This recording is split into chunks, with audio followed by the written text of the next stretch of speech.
Investing तो financial goals की तरफ आप लेने वाले एक फाउंडेशन की तरह होते हैं। पहले आप तो सही इन्वेस्टमेंट चुनना चाहिए, उसके बाद आप तो फंड एलोकेशन के बारे में सोचना चाहिए। यह सब सही होने के लिए आपको ज़्यादा प्लानिंग और ज़्यादा पेपर में कैलकुलेशन डालने की भी आवश्यक पड़ती है। प्लानिंग तो आसानी से दिखते हैं, लेकिन उसको एग्जीक्यूट करने में ज़्यादा कठिन लगती है। यह तो इसी तरह होते हैं। घर के लिए आप तो आसानी से एक प्लान को ड्राफ्ट कर सकेंगे, लेकिन उसको एक्चुअली एग्जीक्यूट करने में आपको ज़्यादा समय लगते है और ज़्यादा मेहनत की भी आवश्यक पड़ती है। आज यह वीडियो में हम देखेंगे कि आप तो जिस तरीके से आपका इन्वेस्टमेंट चॉइसेस को सिंप्लीफाई कर सकेंगे, और देखें तो आपका गोल्स पर ध्यान रखकर आप तो जिस तरीके से एक एप्ट इन्वेस्टमेंट व्हीकल को चुनना चाहिए। आज यह वीडियो में इसके बारे में हम बात करते हैं। चलो वीडियो शुरू करते हैं। हेलो दोस्तों, welcome to holisticinvestment.in YouTube channel.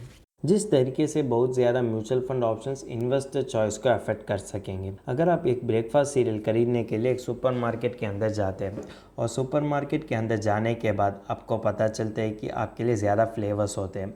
यही कारण के लिए आप तो टेस्ट, न्यूट्रिशनल वैल्यू, प्राइस पर ध्यान रखकर आपका ब्रेकफास्ट सीरियल को चुन कर दिया जाते हैं। वही तरीके से अगर आप देखें तो मार्केट में भी इन्वेस्टर के लिए बहुत ज़्यादा फंड्स अवेलेबल होते हैं चुनने के लिए, और इन्वेस्टर के लिए बहुत ज़्यादा फंड्स अवेलेबल होने के कारण इन्वेस्टर के लिए सही फंड चुनना उतना आसानी नहीं होते। अगर इन्वेस्टर सही फंड चुनना है तो वो तो उसका risk tolerance, investment goals, fees और पास्ट परफॉर्मेंस पर भी ध्यान देने की ज़रूरी पड़ती है। और इन्वेस्टर के लिए बहुत ज़्यादा फंड्स अवेलेबल होने के कारण इन्वेस्टर के लिए डिसीजन लेने उतना आसानी नहीं होते। और अगर देखें तो हर बार उसके लिए कन्फ्यूजन भी होते हैं कि अगर ये तो उसके लिए सूटेबल फंड हो सकेंगे या नहीं। और इन्वेस्टर्स के लिए और भी चैलेंज होते हैं। वो तो अलग अलग इन्वेस्टमेंट्स के बीच उसका कॉर्पस को इफेक्टिवली मैनेज करने की भी आवश्यक पड़ती है, जैसे stock, bonds, real estate, gold, और इसमें होने वाले सब ग्रुप जैसे फिक्स्ड डिपॉजिट्स, पीपीएफ और की बॉन्ड फंड्स। म्यूचुअल फंड्स की बात लेते तो भी इन्वेस्टर के लिए बहुत ज़्यादा कैटेगरीज होते हैं, और देखें तो मार्केट में देखें तो 1200 स्कीम से भी ज़्यादा होने के कारण इन्वेस्टर को इसको इफेक्टिवली टैकल करने के लिए वो तो फिल्टर्स को एस्टैब्लिश करना चाहिए। और देखें तो वो तो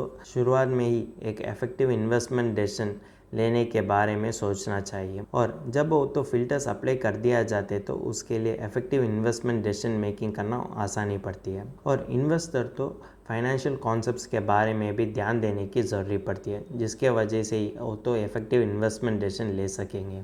इन्वेस्टर क्यों सभी म्यूचुअल फंड ऑप्शंस के बारे में जानकारी लेना आवश्यक पड़ती है। अगर इन्वेस्टर को सभी म्यूचुअल फंड ऑप्शंस के बारे में जानकारी है तो उसके लिए ज़्यादा बेनिफिट्स होते हैं। पहले अगर देखें तो उसको यह पता होना चाहिए कि वो तो सभी सेविंग्स एक म्यूचुअल फंड में इन्वेस्ट करते हुए वो तो उसका सभी गोल्स नहीं अचीव कर सकेंगे। रियलिटी में देखें तो वो तो उसका गोल्स पर ध्यान रखकर म्यूचुअल फंड पोर्टफोलियो को डाइवर्सिफाई करने की आवश्यक पड़ती है। और दूसरे कारण उसको पता होना चाहिए कि बिना रिस्क कोई भी यूनिवर्सल परफेक्ट स्कीम नहीं होते म्यूचुअल फंड में। और तीसरे कारण, एक म्यूचुअल फंड स्कीम तो अलग अलग इन्वेस्टर्स और अलग अलग फाइनेंशियल गोल्स के लिए सूटेबल नहीं होते हैं। फाइनली हम यह कह सकेंगे कि अगर इन्वेस्टर के लिए सभी म्यूचुअल फंड ऑप्शंस के बारे में जानकारी है तो उसको पता चलती है कि वो तो जिस म्यूचुअल फंड स्कीम में इन्वेस्ट करना चाहिए। अगर इन्वेस्टिंग उतना आसानी पड़ती है तो सभी इन्वेस्टर्स तो सक्सेसफुल इन्वेस्टर्स बन जाते हैं ना। इसी कारण के लिए आपको सभी म्यूचुअल फंड स्कीम्स के बारे में जानकारी लेने की आवश्यक पड़ती है, जिसके वजह से ही आप एज इन्वेस्टर तो एक इन्फॉर्म्ड डिसीजन ले सकेंगे। अगर आपको यह प्रोसेस ज़्यादा कठिन लगती है तो आप तो फाइनेंशियल एडवाइज़र की मदद ले सकेंगे, जिसके वजह से वो देने वाले होलिस्टिक अप्रोच वजह से आपका इन्वेस्टमेंट जर्नी भी ज़्यादा एनहांस होते हैं, और वो इन्वेस्टमेंट जर्नी अंतिम में आप भी इन्वेस्टमेंट गोल्स अचीव कर सकेंगे। अब अगले हम देखेंगे कि आपका इन्वेस्टमेंट पोर्टफोलियो में आप तो जिस तरीके से मिसमैच म्यूचुअल फंड स्कीम को निकाल कर सकेंगे। अब पहले हम तो एक सिनेरियो का अज्यूम करते हैं। अगर आप तो वार्डरोब से अनवांटेड चीज़ निकालने के बारे में सोच कर दिया जाते तो पहले आपके लिए उतना सूटेबल नहीं होने वाले और आपका स्टाइल के लिए उतना सूटेबल नहीं होने वाले खरीदों को ही आप तो पहले निकाल कर दिया जाते हैं। उसी तरीके से म्यूचुअल फंड इन्वेस्टमेंट में देखें तो आपका रिक्वायरमेंट के लिए उतना आइडियल नहीं होने वाले स्कीम्स को आप तो बेचना चाहिए, और उसको बेचने के बाद आप तो क्राइटेरिया बेसिस में उसको निकाल करना चाहिए। क्राइटेरिया बेसिस तो जो भी हो सकेंगे होते हैं कि high fees, poor performance history और strategies that don't match your objectives. इसी तरह क्राइटेरिया हो सकेंगे। ये क्राइटेरिया क्राइटेरिया पर ध्यान रखकर आप तो फंड्स को फिल्टर करना चाहिए। जब आप इसी तरह कर दिया जाते हैं तो आपके हाथ पर मैनेजेबल सिलेक्शन ऑफ फंड्स ही होने के कारण उसको आप तो अच्छा तरीके से हैंडल कर सकेंगे। और देखें तो इसके वजह से आपको इन्वेस्टमेंट गोल्स अचीव करने के मौका भी ज़्यादा होते हैं और आप तो रिस्क टॉलरेंस टाइम हॉरिजॉन भी कंसिडर कर सकेंगे, जिसके वजह से आप तो आपका ऑप्शंस को फर्दर स्ट्रीमलाइन कर सकेंगे। और देखें तो आपको गोल टाइम फ्रेम पर भी ध्यान देने की ज़रूरत पड़ती है, जिसके वजह से आपको पता चलता है कि आपका इन्वेस्टमेंट्स आपका रिक्वायरमेंट्स के लिए मैच हो रही है और नहीं। और देखें तो जब आप इसी तरह हर स्कीम्स लिस्ट आउट कर दिया जाते हैं तो आपको पहचान करने में आसानी पड़ती है कि जो फंड्स आप तो रिटेन करना चाहिए और जो फंड्स आपको निकाल करना चाहिए। ये सब तो आपको फाइनेंशियल गोल्स अचीव करने में ज़्यादा तरीके से मदद कर सकेंगे।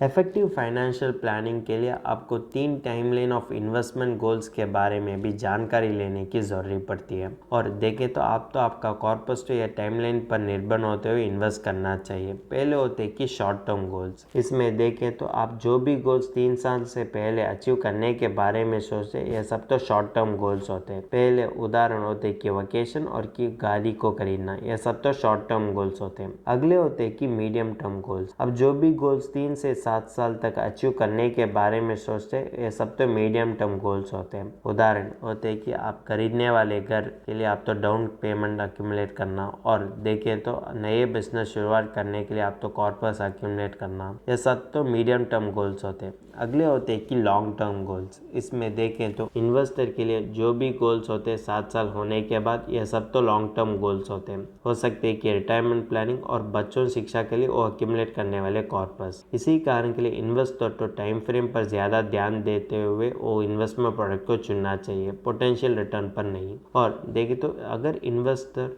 उसका टाइम फ्रेम पर ध्यान देते हुए इन्वेस्टमेंट प्रोडक्ट चुन कर दिया जाते हैं तो उसका ओवरऑल इन्वेस्टमेंट जर्नी भी ज़्यादा आसानी पड़ती है और उसका ओवरऑल इन्वेस्टमेंट जर्नी भी ज़्यादा महत्वपूर्ण होते हैं। इसी कारण के लिए इन्वेस्टर तो टाइम फ्रेम पर ध्यान देते हुए इन्वेस्टमेंट प्रोडक्ट चुनना चाहिए। पहले होते हैं कि शॉर्ट टर्म गोल्स। आपको जो भी फाइनेंशियल गोल्स इमीडिएटली अचीव करना चाहिए वो सब तो शॉर्ट टर्म गोल्स होते हैं। और देखें तो शॉर्ट टर्म इन्वेस्टमेंट तो इसी तरह होना चाहिए, आप जब चाहते हो उस समय विड्रॉ कर सकेंगे और आप विड्रॉ करने के समय पर उसका वैल्यू तो कम नहीं होना चाहिए। अगले होते हैं कि लिक्विडिटी। आप तो आपका इन्वेस्टमेंट को लिक्विडेट करने में उतना समय नहीं लगना चाहिए। और अगले होते हैं कि सेफ इन्वेस्टमेंट। सेफ इन्वेस्टमेंट में देखें तो आपके लिए उतना ज़्यादा रिटर्न्स नहीं मिलते हैं, लेकिन आपका कैपिटल तो ज़्यादा सुरक्षित हो सकेंगे। यही कारण के लिए हम बोल सकेंगे कि शॉर्ट टर्म इन्वेस्टमेंट का की रिकमेंडेशंस होते हैं कि savings deposit, fix deposit, liquid mutual funds. Liquid mutual fund में देख तो इन्वेस्टर के लिए एडवांस लिक्विडिटी फीचर भी होते हैं और एट टाइम्स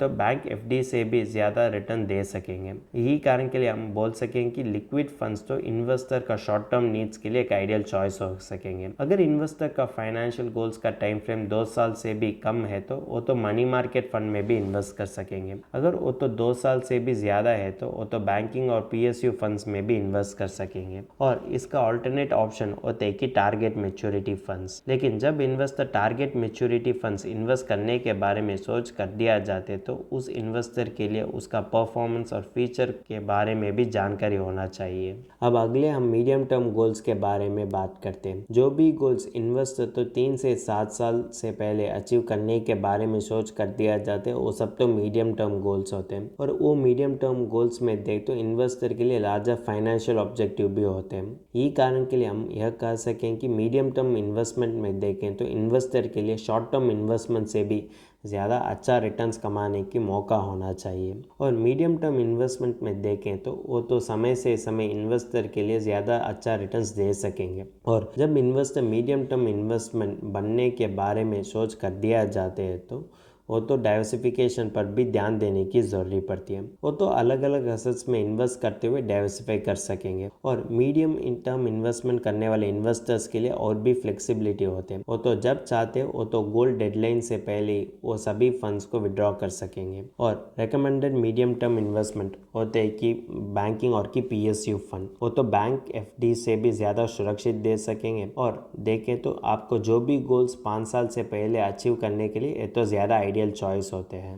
अगले आप तो कंजर्वेटिव हाइब्रिड फंड्स देखें तो इसमें स्टॉक और बॉन्ड्स में होने वाले रिस्क हैंडल करने में ये तो अच्छा चॉइस होते हैं। और आप तो जो भी गोल्स पहले 5 साल में अचीव करने के बारे में सोचते हैं उसके लिए तो एक आइडियल फंड ऑप्शन की तरफ होते हैं। आपके लिए अदर ऑप्शंस भी होते हैं जैसे कॉर्पोरेट बॉन्ड, लेकिन इसमें कम लिक्विडिटी ही पड़ती है और इसमें देखें तो ज़्यादा इंटरेस्ट रेट रिस्क भी होते हैं और इसमें क्रेडिट डाउनग्रेड भी होने के कारण ये तो आप एज इन्वेस्टर के लिए उतना आइडियल चॉइस नहीं होते हैं। टारगेट मैच्योरिटी फंड्स तो एक नए फंड ऑप्शन की तरह होते हैं जो आपके लिए होने वाले स्पेसिफिक गोल्स अचीव करने में मदद कर सकेंगे, लेकिन आप तो फाइनेंशियल एडवाइजर की मदद ले सकेंगे जो देने वाले पर्सनल गाइडेंस वजह से आप तो गोल बेस्ड इन्वेस्टमेंट अप्रोच को फॉलो कर सकेंगे। अंतिम में देखें तो लॉन्ग टर्म फाइनेंशियल गोल्स, आपको जो भी गोल 7 साल से भी ज़्यादा समय लगते हैं वो सब तो लॉन्ग टर्म फाइनेंशियल गोल्स कह सकेंगे, जैसे रिटायरमेंट, बच्चों शिक्षा के लिए होने वाले कॉर्पस और कि बच्चों शादी के लिए होने वाले कॉर्पस। ये गोल्स तो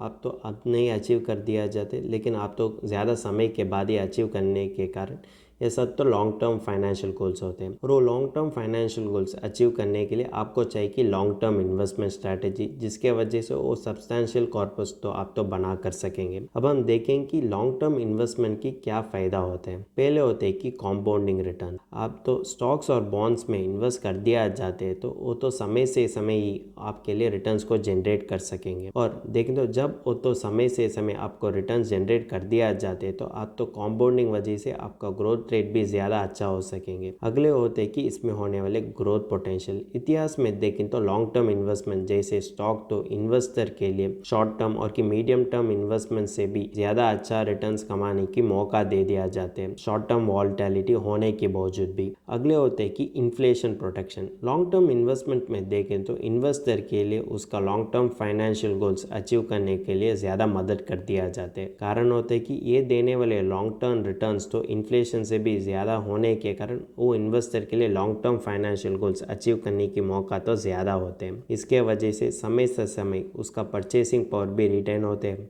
और यह परचेसिंग पावर रिटेन होने के कारण वो तो रिटायरमेंट पीरियड में भी उसका स्टैंडर्ड ऑफ लिविंग को मेंटेन कर सकेंगे। यह तो एक महत्वपूर्ण बात होते हैं। और लॉन्ग टर्म फाइनेंशियल गोल्स होते हैं कि 7 साल से भी ज़्यादा। यही कारण के लिए इन्वेस्ट हो तो इक्विटी म्यूचुअल फंड्स में भी इन्वेस्ट कर सकेंगे। अगर आप देखें तो इक्विटी कैटेगरीज में भी अगर आप देखें तो आप तो लो कॉस्ट इंडेक्स फंड्स को चुन कर सकेंगे जिसमें ज़्यादा सिंप्लिसिटी होते हैं और उसका परफॉर्मेंस भी ज़्यादा कंसिस्टेंसी होते हैं। लार्ज कैप फंड्स में देखें तो इन्वेस्टर के लिए उतना ज़्यादा एडवांटेजेस नहीं मिलते हैं। अगर इन्वेस्टर मल्टी कैप फंड्स में इन्वेस्ट कर दिया जाते तो उसके लिए अक्रॉस मार्केट साइजेस इन्वेस्ट करने के लिए मौका मिलते हैं। और देखें तो इन्वेस्टर तो हाई रिस्क फंड ऑप्शन जैसे सेक्टर और टीमैटिक फंड्स को अवॉइड करने की आवश्यक पड़ती है जब तक उसके लिए सेक्टोरल नॉलेज होते हैं। और देखें तो जब तक उसका रिस्क टॉलरेंस ज़्यादा होते हैं उस समय तक वो तो यह सेक्टोरल और टीमैटिक फंड्स में इन्वेस्ट करने की बिल्कुल अवॉइड करने की आवश्यक पड़ती है। ELSS फंड तो जो इन्वेस्टर PEF और PPF लिमिट्स को उपयोग कर दिया जाते हैं उसके लिए ज़्यादा बेनिफिशियल होते हैं टैक्स रिडक्शंस के लिए। और फॉरेन फंड्स तो ज़्यादा रिस्कियर होते हैं और यह तो एक्सपीरियंस इन्वेस्टर्स के लिए सूटेबल होते हैं जब वो तो डाइवर्सिफिकेशन के बारे में सोच कर दिया जाते हैं। अगर आपको एक बैलेंस और कि लॉन्ग टर्म इन्वेस्टमेंट स्ट्रैटेजी बनाना है तो आप तो एक प्रोफेशनल गाइडेंस ले सकेंगे और या प्रोफेशनल गाइडेंस के लिए आप तो एक प्रोफेशनल फाइनेंशियल प्लानर को अप्रोच कर सकेंगे। यह वीडियो से आप तो यही कंक्लूजन लेना चाहिए, इन्वेस्टमेंट तो ज़्यादा लॉन्ग टर्म प्रोसेस होते हैं। यही कारण के लिए इन्वेस्टर तो ट्रेंड्स और इन्वेस्टमेंट ऑप्शंस के बारे में हर बार सीखने की आवश्यक पड़ती है। यह वीडियो में हमने देखा है कि जिस तरीके से इन्वेस्टर तो उसका नीड्स पर ध्यान रखकर उसका इन्वेस्टमेंट्स को 3 तरीके से क्लासीफाई कर सकेंगे। अगर देखें तो जो भी नीड्स 3 साल से पहले होते वो सब तो शॉर्ट टर्म नीड्स होते, उसके लिए वो तो शॉर्ट टर्म इन्वेस्टमेंट कर सकेंगे। जब इन्वेस्टर शॉर्ट टर्म इन्वेस्टमेंट कर दिया जाते वो तो ज़्यादा एक्सेसिबिलिटी और लिक्विडिटी पर ध्यान दे सकेंगे और उसके लिए होने वाले आइडियल रिकमेंडेशंस होते हैं कि बैंक सेविंग्स, बैंक FDs और कि लिक्विड म्यूचुअल फंड्स। अगले होते हैं कि मीडियम टर्म गोल्स। अगर इन्वेस्टर को जो भी गोल्स 3 से 7 साल तक वो तो अचीव करने के बारे में सोच कर दिया जाते हैं वो सब तो मीडियम टर्म गोल्स होते हैं। वो तो ज़्यादा अप्रोक्सीमेशंस और डाइवर्सिफिकेशंस पर ध्यान देने की ज़रूरी पड़ती है और उसके लिए होने वाले आइडियल फंड्स होते हैं कि conservative hybrid funds, banking PSU fund. Banking PSU fund में देखें देखें तो इन्वेस्टर के लिए बैलेंस्ड अप्रोच मिलने के कारण वो तो रिस्क को भी मॉडरेट कर सकेंगे। अगले होते हैं कि लॉन्ग टर्म फाइनेंशियल गोल्स। जो फाइनेंशियल गोल्स 7 साल से भी ज़्यादा होते हैं वो सब तो लॉन्ग टर्म फाइनेंशियल गोल्स होते हैं। इसके कारण इन्वेस्टर तो उसका सभी इन्वेस्टमेंट तो इक्विटी और डेब्ट इंस्ट्रूमेंट्स में इन्वेस्ट कर सकेंगे, जिसके वजह से उसके लिए भविष्य काल में ज़्यादा अच्छा रिटर्न्स बनाने की मौका पड़ती है। इक्विटी म्यूचुअल फंड में देखें तो इन्वेस्टर के लिए भविष्य काल में वो तो इन्फ्लेशन बीटिंग रिटर्न्स कमाने के लिए भी मौका तो दे दिया जाता है। फिर भी इन्वेस्टर तो एक प्रोफेशनल गाइडेंस के लिए एक प्रोफेशनल फाइनेंशियल प्लानर को अप्रोच करने की आवश्यक पड़ती है, जिसके वजह से ही वो तो एक अच्छा इन्वेस्टमेंट पोर्टफोलियो को बना कर सकेंगे और वो अच्छा इन्वेस्टमेंट पोर्टफोलियो वजह से वो तो सभी फाइनेंशियल गोल्स को अचीव कर सकेंगे। अगर आपको यह डीमिस्टिफाइंग म्यूचुअल फंड ऑप्शंस के बारे में और भी फर्दर एनालिसिस और डिटेल एनालिसिस इंग्लिश में पढ़ना चाहते हैं तो हमारा आर्टिकल पढ़ सकेंगे और इस आर्टिकल का लिंक तो डिस्क्रिप्शन में दिया गया है। अगर तुमको इस टॉपिक में और कोई अदर फाइनेंस और इन्वेस्टमेंट रिलेटेड टॉपिक में संदेह है तो हमारा फाइनेंशियल एक्सपर्ट के साथ अपॉइंटमेंट बुक कर सकता है। अपॉइंटमेंट का लिंक डिस्क्रिप्शन में दिया गया है। और फिर इन्वेस्टमेंट के बारे में और फाइनेंस के बारे में तुमको ज़्यादा बताना चाहिए तो हमारा लाइव वेबिनार अटेंड कर दीजिए। वेबिनार का लिंक भी डिस्क्रिप्शन में दिया गया है। वेबिनार एब्सोल्युटली फ्री है। इस वीडियो तुमको पसंद है तो लाइक कर दीजिए, फ्रेंड्स के साथ शेयर कर दीजिए और ज़रूर सब्सक्राइब कर दीजिए। धन्यवाद।